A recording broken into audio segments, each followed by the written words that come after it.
Hello, welcome to the Banned Books Club. Today we're going to be talking about This Book is Gay by Juno Dawson.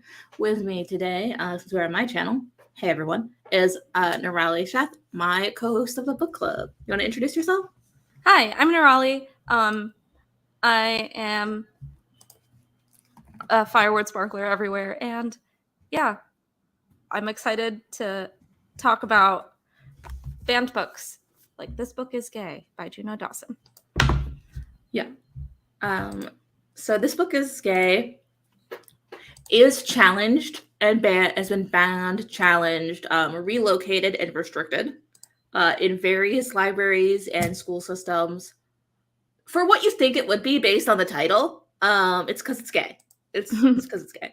It has been done all these things for providing sexual education and specifically LGBTQIA plus education,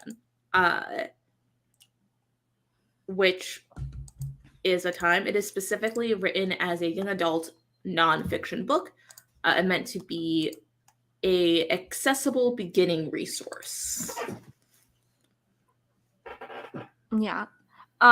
So the author is a trans woman, Juno Dawson, and when she first wrote this book, she identified as a cis gay man, and transitioned, and then later published a revised edition of the book, which I have here. I read a little bit of the audiobook, and we should specify that there is no audiobook version of the revised edition at the moment. There's only the original edition.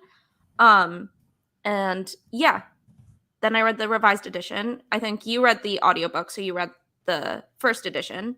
Yeah, I mostly listened to the audiobook, but I had the second edition as an ebook too. Yes. But cool. It's mostly the first edition that I read. Yeah.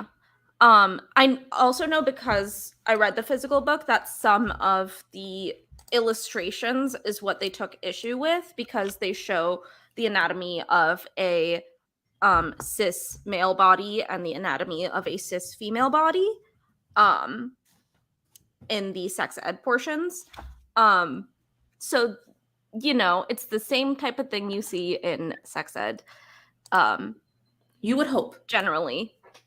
I know that my sex ed education in a public high school covered the anatomy of cis men and cis women. So that's part of the reason why it's being challenged, and why. That's part of the reason people say it's being challenged, but I have no understanding of that, because it's no different than what you see in a high school textbook in your health class. Yeah. Which, once again, I do hope everybody's like getting medically accurate sex ed. I know that's not true, but I would hope they are at least getting this like very baseline stuff. Yeah. And also, I'm in the process of running for school board right now, and a lot of my policy positions have just been summarized down to I don't lie to kids. So I don't lie to kids. This is accurate sex education. It is medically accurate, and like it's fine. Kids should have access to accurate information about their bodies. Yeah. I think it's important, especially as your body changes and grows. And there is there's a lot of information about queer sex that obviously wasn't covered in high school curriculums, and that is a lot of the reason why Juno Dawson first wrote this book. She says in her interview she said in a video that she posted recently that I felt as a former teacher, sex education for LGBTQ teenagers wasn't very good. They weren't really learning anything about safety in relationships. So that's a big part of the initial reason for this book existing. And I think that a lot of it is good information. Yeah. Yeah, I think a lot of it's a pretty good. Oh, Matt's here. Hi, Matt.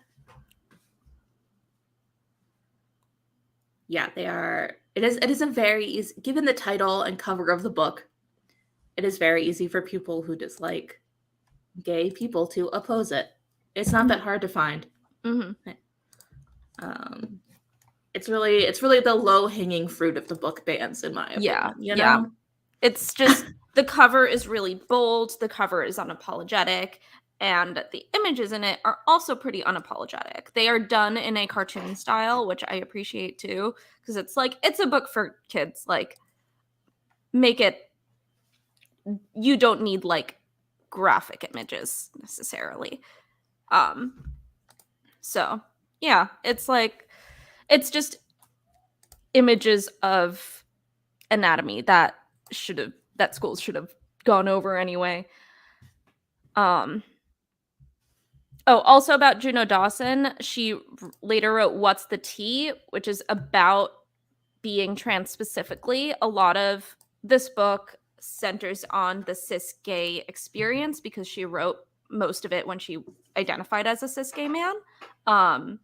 So I haven't read the What's the Tea book, but if you are looking for that, that's there. I haven't read it yet. I think it's important to go have like more in-depth resources too. Yeah. I think one thing that was good about this book is that it gave kind of a broad overview of a lot of things, without going too deeply into any one subject, which is good for people who are maybe questioning or exploring or want to better understand the people in their lives. Yeah. So definitely from like a pretty limited like life experience that they're speaking from, but it's good for beginners, and it's written as a nonfiction young adult book, so that's where most I actually find this book to be probably more useful for like liberal parents who think they might have a queer kid to kind of have conversations with their kid, because I mean, she's writing from an educator's perspective, and that's pretty clear with some of the language and the sense of humor she has, that she's like an adult going, how do you do, fellow kids, a lot of the time. Which is why I'm like, a parent might enjoy like the Dean Cain reference at the beginning of the book. I don't think a teenager is going to be very interested in that. Yeah. And I don't think, I would encourage most parents, even if they don't think they have a queer kid, to like learn stuff, because you never know. Yeah. And it's nice to like build up that like accepting environment long before it's needed. But yeah, I mentioned that, yeah, it's really important to kind of build up resources for if your kid is queer, if your kid is disabled or neurodivergent in some way. Like, be prepared for your kid to be anything, pretty much. Yeah, you don't know. When you start thinking about having kids, you haven't even met them yet. They could be anything. They could be anything. So it's like, that's there. And I think you said you really loved The Forward by David Levithan. I did. So I've read some of David Levithan's books, mostly like the early books when he was like early 2000s, one of the only people writing gay books for teenagers. It's been a while since I've picked up with David Levithan, but David Levithan was really audacious then too, because I think his first book was Boy Meets Boy, and it was just so radical. I remember it being so radical at the time because it was like, it imagined a world where homophobia didn't exist, where two boys could just like meet and have a relationship, and it was called Boy Meets Boy, and it was just like mind-blowing to me at the time. Yeah, I think David Levithan has always written from the perspective of radical love and acceptance being the norm, and kind of envisioning that future for us. And like, I think that's really nice. And I think the forward specifically of knowing that you're going to continue to discover new things about yourself all of the time. And it's okay if you weren't like born knowing you were gay or trans, or if it comes later in life, or if you maybe didn't have the language to describe something and you discover it later. And that's all okay, and it's part of being a person and growing up, because growing up's hard. And I just think that like a message of it's okay to learn things about yourself and grow is really, really important. It's really about being gentle with yourself, and I love that.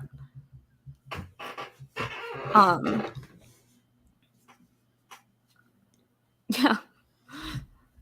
It was just such a nice setup for the book itself, even as like, I will say, a lot of what's in the book is, I would say, outdated. Part of that is for being written from a like white British perspective in like 2014, so it's probably written like 2012, 2013. Yeah. A lot has changed since then. Some of it's terminology and some of it's just general attitudes about queer people in the world.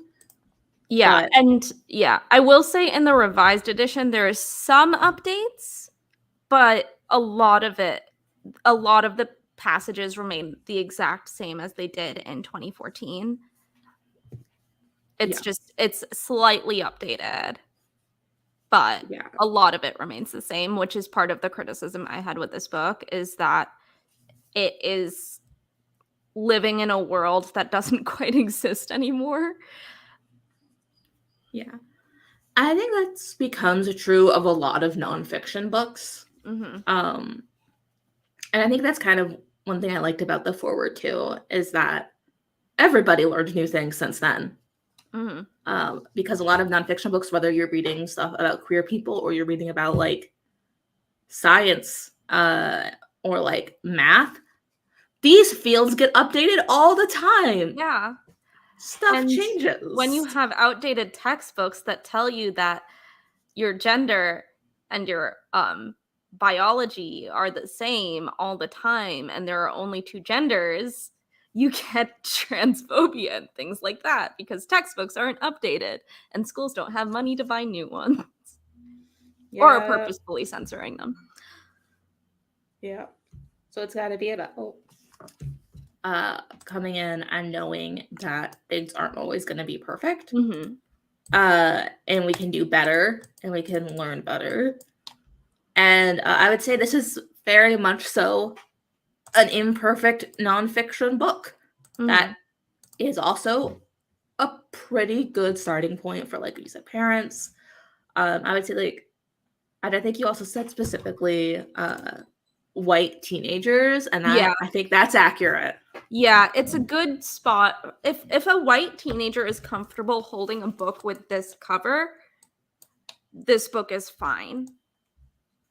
You know, if they are comfortable and feel safe to hold a book that looks like this in their home, that is who this is for.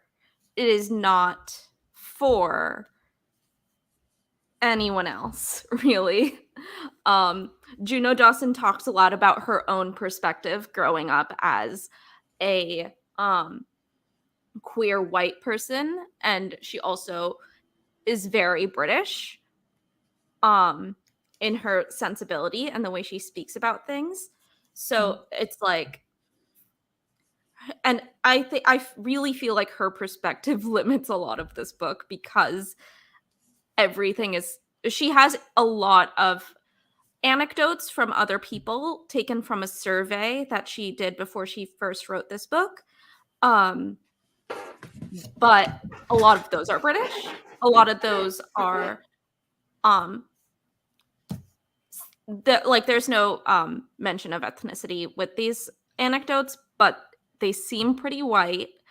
And there are very few perspectives outside of the white queer lens. Yeah. Yeah. I'd say that's... And sometimes that comes off as very not nice when, as a queer person of color, I am reading that. Yeah. I think there are lots of like ways in which are specific like identities and the ways that they intersect make us who we are, but also make this book not necessarily helpful for us and maybe not helpful for who we were when we were teenagers. Because like a lot of the advice they gave to teens was to like, you know, keep a record of when you're being bullied and who was there and who saw it, or like approach adults or call the police or argue with the religious people in your life about your right to exist, or donate money, or don't book trips to foreign countries. And my experience as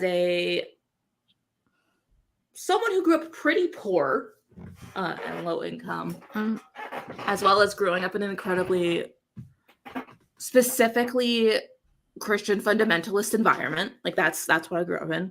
That advice would not have been helpful. That would have been super dangerous and there are no like positions of authority that I could have trusted with that. Yeah. And from my position, I, growing up, traveled very frequently to a country that was not great on human rights and was not great on queer people. And I had no choice in the matter because that's where my family lives.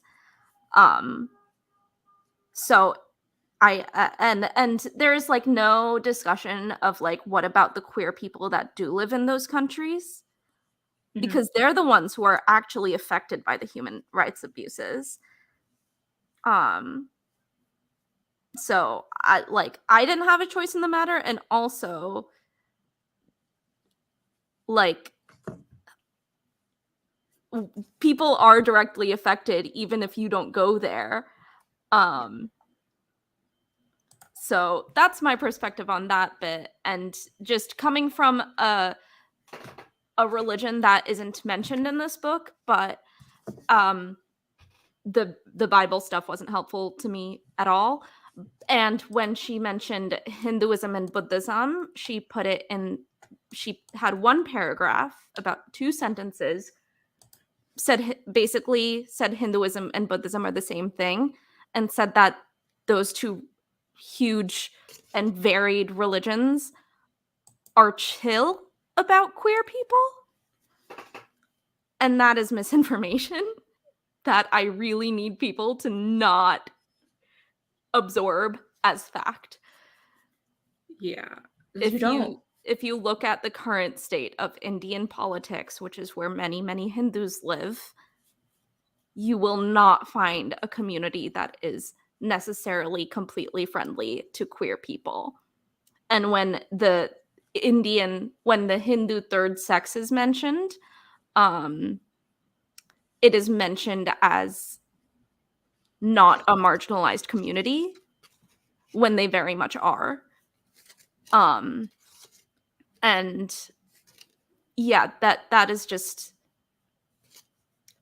stuff that is coming from a white British person talking to other white people about my culture, and it is wrong.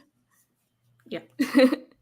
And I think there were like ways that this could have been alleviated within the text, either through like having an honest discussion like about race, and like, or actively asking people in like the survey they did about ethnicity and how those things interact. Like I know a really great group of people in Pittsburgh who are specifically queer Daisies that meet up. I don't go to them. They're just really nice. I don't feel like I belong there as someone who's not Daisy. But like that is like a specifically affirming group that like they could have reached out to more queer people of color about this. And in South Asian countries, there are thriving queer communities. Yeah. They exist. You can find them. It's just obviously a lot harder for those communities to exist. And yeah, there could have been more research done. There are people who write about queerness who you could have quoted, because there are published things about being queer and they see being queer, and all sorts of different Asianness, being queer and Black, which there is very little mention of Blackness in this book. I don't think there's any mention, actually. I don't think I remember any. Yeah. There's no mention of blackness in this book, which is another reason why I would never recommend this book for a kid of color. And I think that ties into when Juno Dawson has a chapter on coming out, where I want to read the direct quote for this one. She writes, "Remember, every out, gay or bisexual man or woman, and every trans person has gone through this process," referring to coming out, "and survived the ordeal. Most retain the family and friends they had before they came out." And that is not true. That wasn't true in 2014 when this book was first written. That wasn't true in 2020 when this book was updated and revised. And it is not true today. Yeah. When my friends, we started coming out in high school and college, I chose not to come out to my parents until 2016 when I was an adult who had backup living situations. We also made plans in high school as contingencies for who do you stay with if it goes poorly? How quickly can you get out? Do you want to leave stuff at my house before you tell anyone? Yeah. It is a dangerous situation sometimes coming out, and you don't know until you're doing it. I did not come out until I had a job where I could comfortably live on my own if I needed to. And that's the reality of the situation. Yeah. And I will say, like, the reality is that there are homeless youth. Youth homelessness is something experienced almost exclusively by queer youth, and it is because their parents kick them out. And it is dangerous to lie to children and say every person who's been out has had a good experience, and every person who came out has survived is just false. And as I said earlier, I don't believe in lying to children. That's like half of my political beliefs. I just don't like it. Yeah. And while I was reading this book, I was trying to give it grace and go, well, this is from a white privileged person's perspective. But even the most white and the most privileged person is not safe from homophobia and transphobia. Yeah.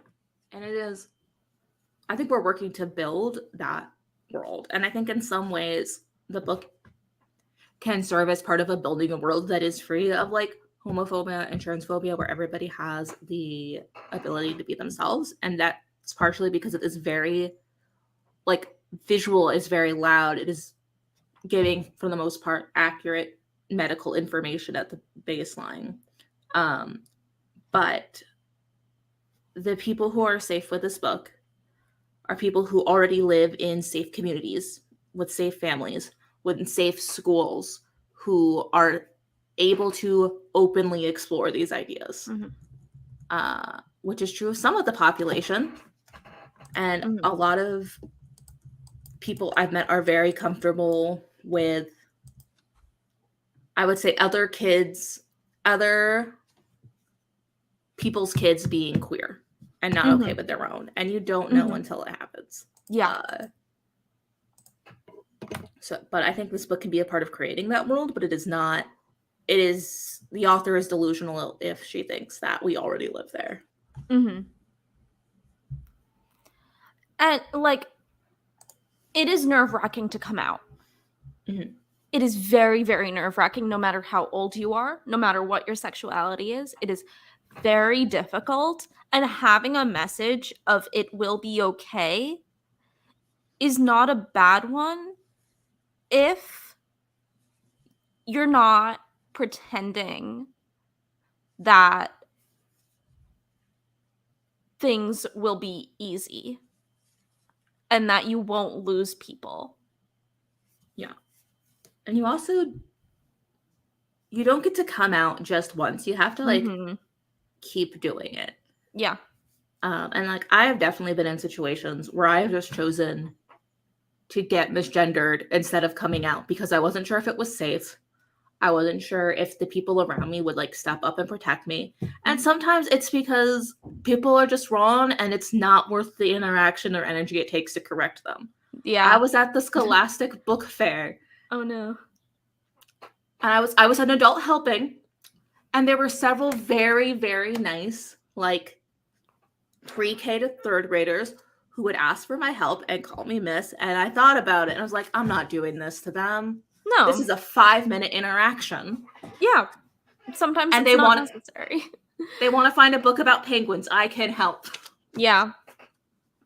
But like, would the other adults have backed me up in that situation? Probably. But I need to do it. And sometimes you just let people be wrong because it's safer and faster and easier. Yeah.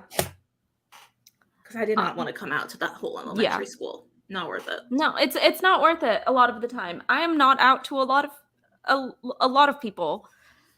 I like, you don't have to like Juno Dawson literally says you're going to want to shout it from the rooftops. I've never wanted to shout it from the rooftops. That's just not who I am. I'm a pretty private person, despite, living my life online. I'm a private person. It's not your business, is my perspective. I'm just like, it's not, why do you want to know all this about me?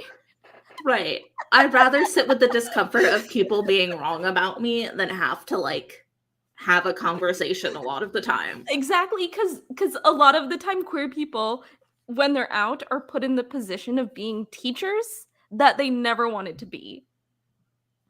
And that's when things go well. Yeah. That's when everything is fine and you're safe. Like, so sometimes I'm just like, well, it's not their business. Yeah. I also wish that there was more in this book about I am like very publicly out. Like everybody in my community knows I'm out. I'm like now running for office as like an openly queer and non-binary person. Everybody knows. Mm-hmm. But I'm not ever gonna go to like a queer club because I find them to be like sensory overload. I'll go to like a gay bar on like a Tuesday night where they're just watching like a sports game, you know? And that's my limit. Yeah. One of the lesbian bars has outdoor seating, and so when it's nice out, we're gonna go and it's gonna be great. And I've been to lesbian bars and I love them, but there is a reason why there's a lot of emphasis on bars historically in our community. Stonewall was a riot that started because of a gay bar, where trans women started the riots, and started our movement. Because the police were like being awful and trying to arrest everyone for being where she mentions the Stonewall riots but does not mention trans women as being the focal point of the riots and the police being the aggressors in the riots. So it's very unhelpful in my opinion, although it's like I keep going, this book is a starting point so a kid can like Google Stonewall and learn everything about it after the fact. But yeah, I also like, we're talking about like how out you need to be and how part of the community you need to be. And something that Juno Dawson just doesn't engage in is the idea that someone who is closeted is part of the community. And closeted people are absolutely part of the community. You do not need to be out in order for your queerness to be valid in any way, shape, or form. You do not need to be shouting it from the rooftops. You don't need to be, and especially if it's a matter of your safety, which Juno Dawson does not believe that coming out is a matter of safety. Well, no, I think she does. She does, yeah. But she specifically names it being a matter of safety when it comes into living in these countries where Oh, yeah. it is illegal to be queer, which that goes back to the race thing. Yeah. So Matt said the timing of truce is important too when coming Yeah. out, and that's valid. Yeah, absolutely. It's about timing. And she does like say that like the ideal way to come out is like in one-on-one time when you feel safe and when you feel ready. But she still pushes coming out as being the be all and end all of queerness. And some people, and most people in the world don't have that option. Yeah. And you can still be in community with people. You can still be a part of the queer community and be closeted. Yeah. I don't think there's anything like wrong with that as like a reality, because I think there's also like quiet queer community exists. It is a space for people who like maybe are out or maybe aren't, but who still want to have connections with other people and shared experiences, even if they're not able to be safely out to their family or in their workplace. Like, and that doesn't make them not a part of our community or not a part of our lives. Yeah. Especially with the existence of the internet. Yeah. I was out on the internet and doing queer things on the internet far more, like, well before I came out in real life. Like, I found community with you and with a lot of other people before I even came out to myself. Yeah. I think that's accurate. And I think that's just what happens. And I also think that like coming out isn't, so it's not a one-time thing. It's something you have to keep doing. And it's not like the end of your experience as a queer person. Usually it's very often the beginning of it. I mean, sometimes it's towards the end. There are people who come out on their deathbeds, but I wouldn't recommend that. I say start early if you can and it's safe. Yeah, I really think that the message of hope that we need to give queer kids is that coming out is not the be all and end all of queer identity. Yeah. And your queer life. There is so much more to being queer than coming out. There is so much life to live. Yeah. And like, I don't think I have some of the experiences I've had now had I not like come out. I think that's absolutely true. Yeah. But also I would have had several of the same experiences. I still would have been going to like theme parks with my friends. I still would have been making the YouTube videos about books. I still would have like probably learned some kind of like weird craft and like learned to knit or crochet or sew or whatever it is, whatever hobby I picked up. All of those things would have happened. I just now also get to enjoy them in community with other queer people. That's what is different. Yeah.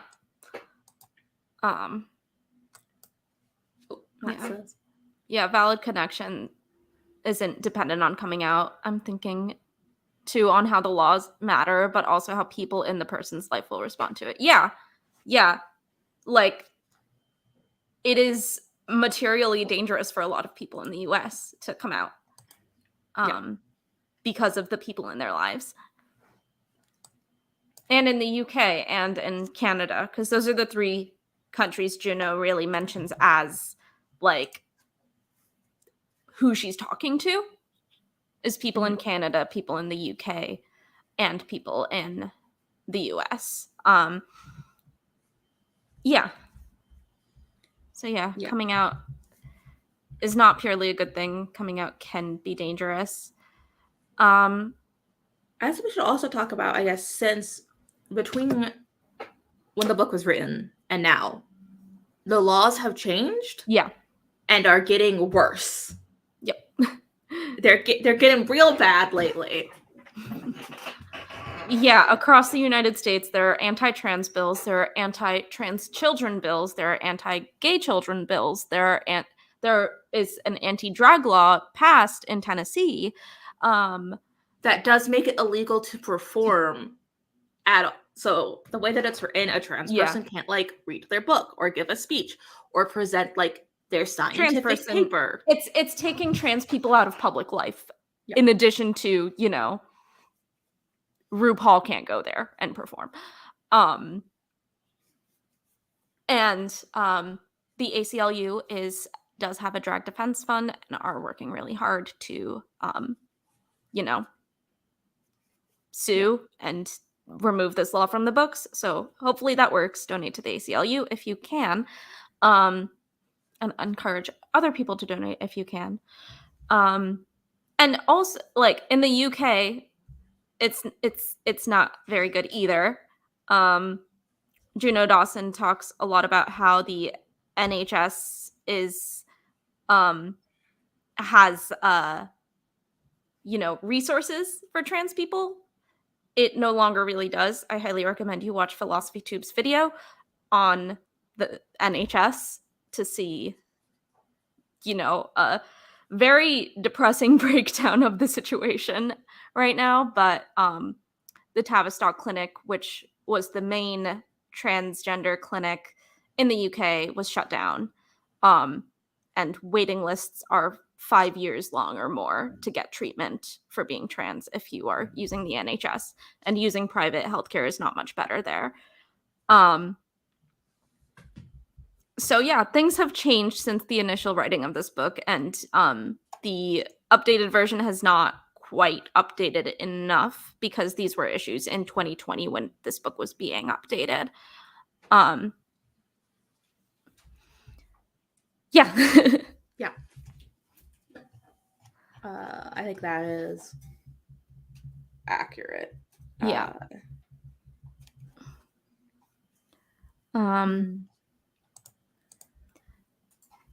Okay, so I think to talk a little bit about some of the things that we disliked about the book and what could be improved, I think we should specifically talk about, I think you should lead this conversation. Yeah. So let's talk about lesbians. Yeah. So as a practicing lesbian, I did not find this book very helpful.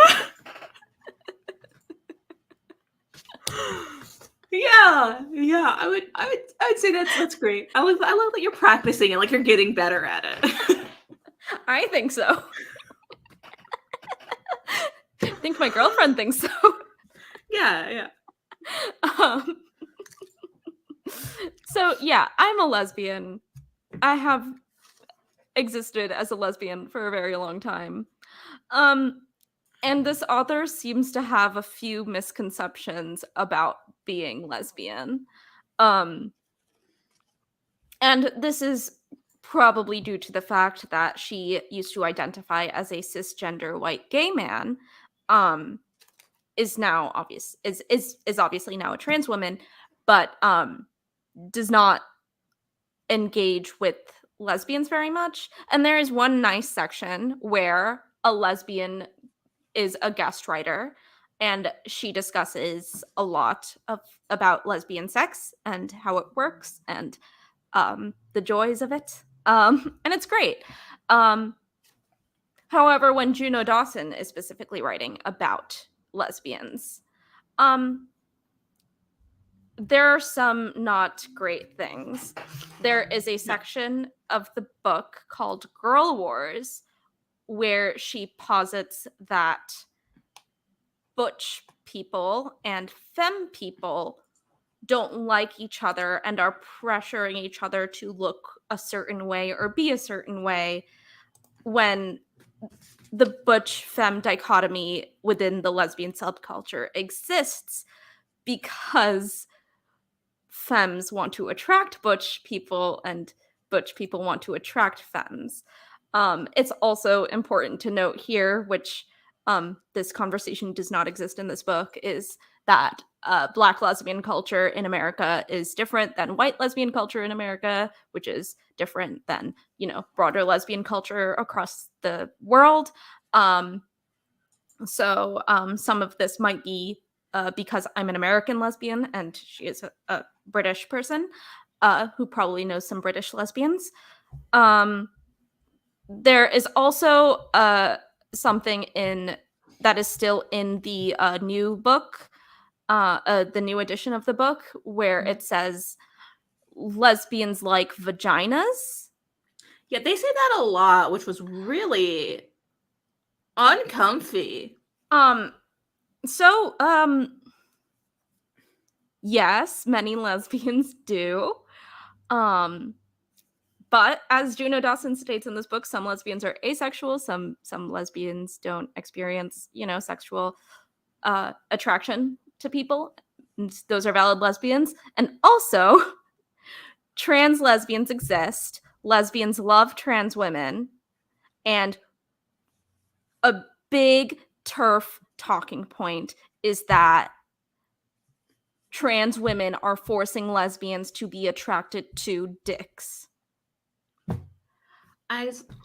And the fact that this book is perpetuating that myth is wild to me because it's written by a trans woman. It feels dangerous that it wasn't taken out of the new edition. Yeah. Knowing at this time that by the time the second edition was being worked on, that it is a well-known talking point. And like, I think a couple things, and this might be because I am like bi and very heavily on the A spectrum, but I don't really think anybody's attracted to anybody's genitalia. I think you're attracted to like the person as a whole. I'm inclined to agree. I think most people are attracted to like the whole person, and like I'm sure some people are with their partners for their body, but that's not most people. Yeah. So yeah, it's just that is engaging in trans exclusionary radical feminism or transphobia. And reading this on the Trans Day of Visibility was very odd to me. Yeah. Same. Yeah. Basically, that is untrue. Also, she tends to refer to sapphics or women who like women or something as gay women. And at the beginning presents an anecdote when she's just introducing the term lesbian, only presents an anecdote where a lesbian prefers the term gay woman for herself, and then uses that through the book. And I think it's an attempt at inclusivity, but it doesn't quite make sense to me why that choice was made. So I'm just curious, because bi women aren't really mentioned in this book as an independent entity, which like obviously bi women and lesbians have a lot in common, but some of their issues are separate and different than those of lesbians, and there's just like very little engagement with the idea of bisexuality. There was not there. Yeah, which you're a bi person, so they just didn't really mention us. It's just what happens, We're forever just the middle child of the queer community. Yeah, and like in this book, lesbians get like misinformation, and bi people just don't exist. We're like in the beginning in the definitions, and that's kind of it. Yeah. So again, this was written with a cis gay male perspective in mind, despite this writer being a trans woman. And it's just made really clear that she didn't talk to a lot of other women. Yeah, I think most women would have pointed out the bioessentialism, Yeah. at the very least, because even some like transphobes that claim to be feminists don't like the bioessentialist arguments that like women are just like their reproductive organs, because that leads to the idea that the only thing that women bring to value are our reproductive organs, or that like that is determining the rest of your life. And speaking of which, in this book, when she's in the sex education section, she does not mention that queer people can get pregnant. Oh, you can. When you absolutely can. That's accurate.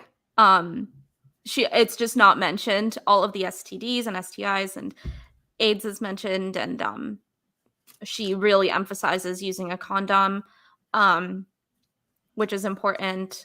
She briefly says the word dental dams. It's mentioned once, so I'll give that to her for cis lesbian sex.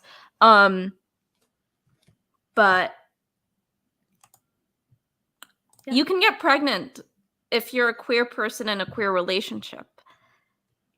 You can. There are many different ways to do that. Like, you can accidentally get pregnant. Yes. I know people who have even done it on purpose, and they amaze me. Like, wild. Yeah. Because there is a section on how queer people become parents. And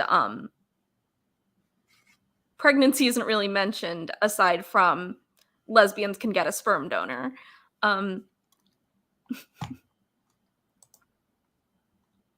Sure.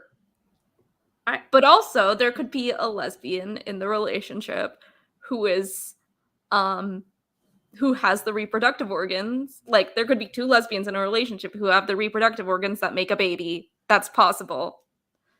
Yeah. There are lots of ways to make babies. Well, there are a few ways to make babies, and it can be in all sorts of combinations of people. There could be two non-binary people, one non-binary person and one cis person, one trans person, one cis person, two trans people. They're just every iteration and combination possible.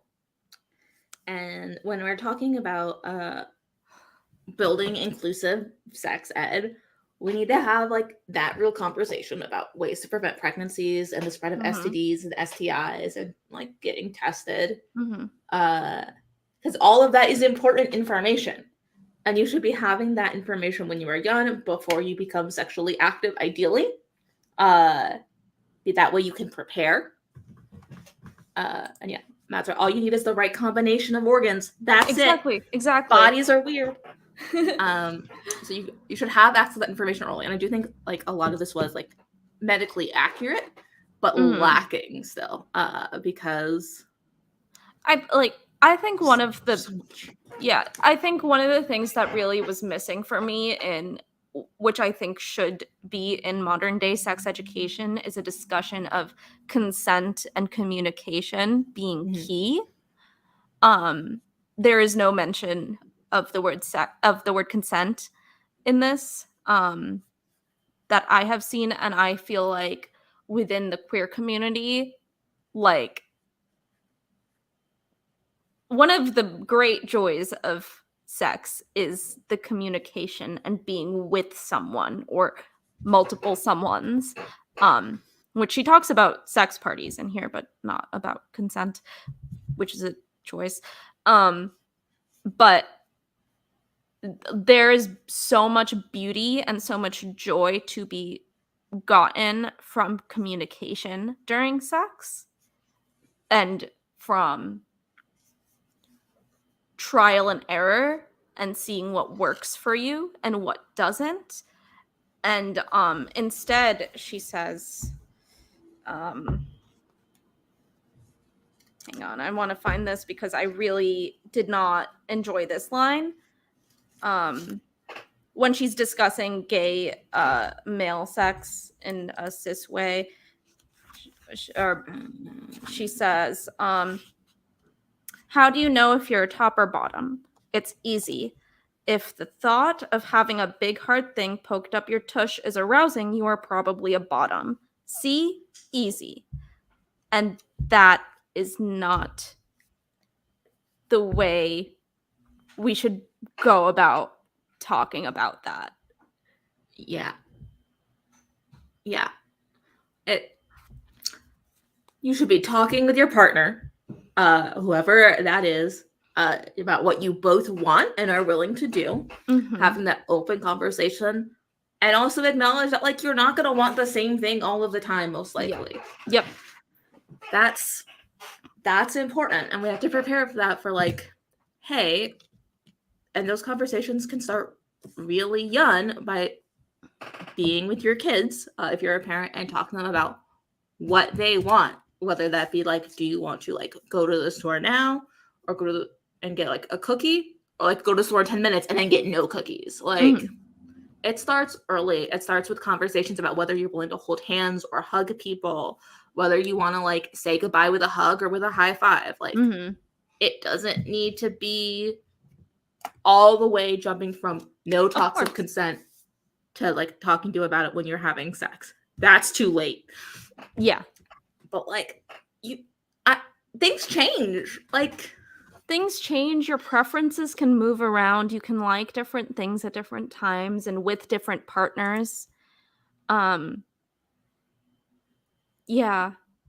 Oh, Matt came in with a book recommendation. Ooh. Pleasure Activism: The Politics of Feeling Good by Adrienne Marie Brown.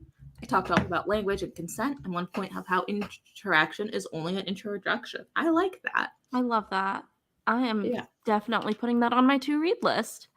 Yeah. Oh, wow. Insights including Audre Lorde, Joan Morgan, Cara Page, Sonia Renee Taylor.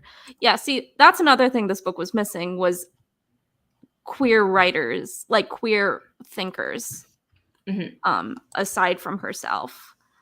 I feel like she did not engage with the broader philosophy of gender study, like the broader school of thought of gender studies or feminism, or much of that. Yeah, I appreciated having anecdotes and quotes from other queer people around the world about their own lived experiences. Yeah. But it would have been nice to also be connected with more resources. Yeah. And other, like, and by quoting people going back, like, Audre Lorde to, like, bell hooks, to, like, Angela Davis. Yeah, like, Angela Davis, like there are so many people who write about it. Like, Alison Bechdel's still alive, and Victor was so surprised because she responded to something he said on Twitter in a joke about comics. Love it. That person's still here, and I'm like, yeah. Her tweet about Fire Island was legendary. Oh man. Like, all of these queer, like, thinkers and writers and people, like, are here. Legends of queer history are still here. Like, we've lost a lot of people, but a lot of them are still here and still tweeting and still hanging out. Yeah. Like, we write and produce and create things, and it doesn't need to be independent of each other. And I think in a nonfiction book, especially, it shouldn't be. You should be bringing in more resources so people can find what to read next. Exactly. And what this book does that I do appreciate is that it has helpful numbers and websites, but they are helplines, and like things like the Trevor Project and GLAAD and GLSEN and the Human Rights Campaign, which I think are important and nice to have. All good. But I wish there was more of the resources in terms of how can I discover more about queerness? Yeah. Because I would expect after reading this book, a lot of people would still have questions. Yeah. Because you can only cover so much in any one book, and that's okay. I also, one last tidbit is that there's a fun little guide to recognizing your gay saints that I think needs a queer Black person to kind of go over it. And also remove the TERFs from it. But yeah. Because it's just so clearly from a white British person. Like the entire book front to back is from a white, like privileged British perspective, and that is useful for some people. But it's a starting point for most. Yeah. But like especially like we're reading a book that is geared towards kids, and we are queer adults functioning as queer people. We're not the people that need an introduction to queerness. No. So this could be helpful for some people. Yeah. And I think especially when it's looking at what the target audience is, which was British teenagers specifically who are questioning. I think it's a pretty good introduction for them to start to learn more. Yeah. But yeah, that's where we're at. I think all right, we're gonna move on to like action items for what you can do to help with bad books. A lot's been happening in this country. A lot. So much. There is so wait, before we go. So there's a school district in Pennsylvania, in Bucks County, the Central Bucks School District, making national news because they are consistently made an unsafe environment for their queer students and are currently being sued by the ACLU. And keep in mind, every school district in Pennsylvania is underfunded. But they're, book bans, taking down like flags, taking down like quotes from like Holocaust survivors about like stopping it from like the library about how important books are. Like they've done a lot of things. Oh yeah. Okay. And they are spending over $1 million on their legal representation to fight the lawsuits instead of just changing the policies to be better about protecting their queer students. Like it's not even that like there's a bullying problem they're not addressing. The administration is bullying them. Christ. So here's how you can stop book bans and stand up to like these bad administrations. I think it's gonna do like a lot of things, and I want to keep it. The book, what I noticed was a lot of the advice on activism was inaccessible to me, I would say, because their advice, Juno Dawson's advice, was to donate to organizations, which I think you should do if you have the money. If you have the expendable income to give to like trans and queer charities, do it. Yesterday was the Trans Day of Visibility. I know a whole list of trans orgs that could use your money to fight thousands of bad bills or provide safe spaces for queer youth. And they're great. Donate to trans orgs. Donate to queer orgs. Find a cause near you that you want to like build up and dig in and believe in. I also want to mention that the Tennessee Equality Project has non-monetary action items that you can do. I think mostly if you live in Tennessee, but every single week they have a new blog post of like numbers you can call about specific bills. And Tennessee is another battleground state right now. So I will send you that link to add to the description. Sure. That'd be great. Because obviously there is some stuff going down, but there are virtual phone banks that you can do if you have the time and energy. Go for it. Yeah. Right now, there are like elections happening. There's like an election in Wisconsin for the Supreme Court right now. If you want to volunteer to like text people or make phone calls to help get out the vote there, like they need your help. And that can be a big thing. Contacting your representatives and asking them to support the queer community, to stand up against these bad bills. Like what just happened in Kentucky, where a bill targeting trans youth and stopping gender affirming care was vetoed by their governor. And then it passed.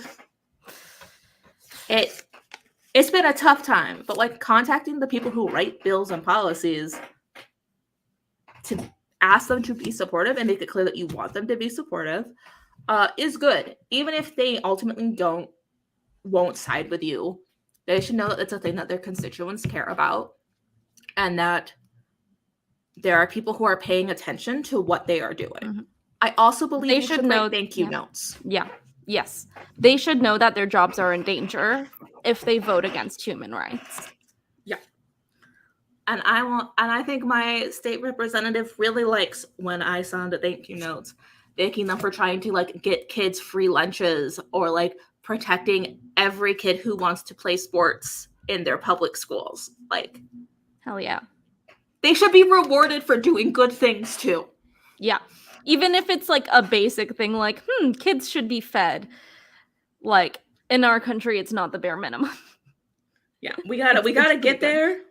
Good. And they gotta know that they have support when they take good positions. Mm-hmm. And know that there will be consequences if they take bad ones. Yep. Also, go to your school board meeting. Katrina, you are on your school board right now. You want to talk about the importance of school board meetings? Cool. So, like I said earlier, that school in Bucks County, Pennsylvania, Mm-hmm. there are a lot of people on that board who are actively trying to make it worse for their queer students. And that sucks.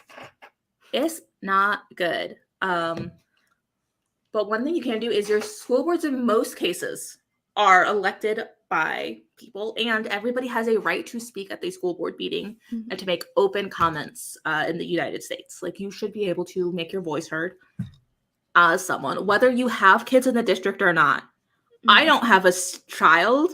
They're still letting me serve on the board. They still let me speak at the meetings when I wanted to make sure that like our COVID masking policies were like in line with what the CDC was saying. Because that was good. It was important to the public health of the community and protecting our kids. Mm-hmm. If you believe in honest and accurate sex education, if you believe every child should have access to books, if you believe that we should have a challenging curriculum, if you believe that we should teach children how to read based on what actually teaches children to read, because apparently a lot of schools don't do that. They don't. We could talk about this later. I just watched a documentary. You should do that. You should go to your school board meetings, talk to the people in charge of building policies for what will affect youth, about who's going in positions to ban books. Talk to them about that. Talk to them about how to provide safe spaces for the queer youth in your area. Because they need to. They need people who are willing to speak up and like do the right thing and pressure them into doing the right thing. The last school board meeting I was at, we had 0 guests. Nobody came. And that's super common. Sometimes it's either nobody comes or people come and they are antagonistic. That's just the state of play right now. Mm-hmm. And I promise you, there are people who do not live in your school district who are being organized into coming to those meetings. Yeah. If you follow Erin on Twitter, the trans journalist who is covering every single school board meeting and every single bill, anti-trans bill that exists, there are people who are driving around anti-trans activists to every single one of those. She is calling it out, but we need to kind of meet the energy that the antagonists are bringing, and just like, show up. Like this book was recently taken out of a school that reads with Rachael on YouTube. Mm-hmm. Her kid's school district. She went to speak at the meeting in favor of not banning books and making sure every kid has access to information. And that's a good thing. Like, show up to those meetings. Yeah. Because she also said there were people that did not have kids in the district and that did not live there that were there. And they all were there to say to ban this book is gay. Yeah. Like, we got to meet them. We got to meet them. Meet that energy. At least show up to your own school board meeting. Yeah. Don't go to other school board meetings for places you don't live. Yeah. That's not as fun. And it won't affect your community as deeply. But, like, your own school board meetings where you live. Yeah. Do it. Most school board, like, members and administrators are super nice. Mm-hmm. Some aren't. But, like, a lot of them are just, like, your neighbors. Yeah. Yeah. And the last thing I am going to say to do is to check your voter registration status if you are a registered voter and register to vote if you're not, so that you can take away people's jobs when they're not passing the bills you want them to pass and are passing anti-queer, anti-trans bills. Yeah. We can be doing better things with our time. We have so many actual problems. Mm-hmm. Like, they're wasting time taking away people's rights instead of, passing free lunch for everyone so that kids don't go into school lunch debt. Yeah. Or, filling that pothole that's been there for a decade. Yeah. Like, there are so many things our legislators could be solving. And we don't always agree on what the problems are, but No. Kids reading books is not one of the problems we have widely in our generation. You don't get to complain about us being on TikTok. And also complain about us reading books. You got to pick one lane. I say, do what you can. Yep. Make sure kids have access to good books. All right. I think that's everything. This was lovely. Yeah. Our next discussion will be on Nirali's channel, which is linked down in the description. And I'm going to end this broadcast, and we'll see you all later. Thank you so much for joining us, specifically Bye, Matt. Yeah. Bye, Matt. Bye, Matt.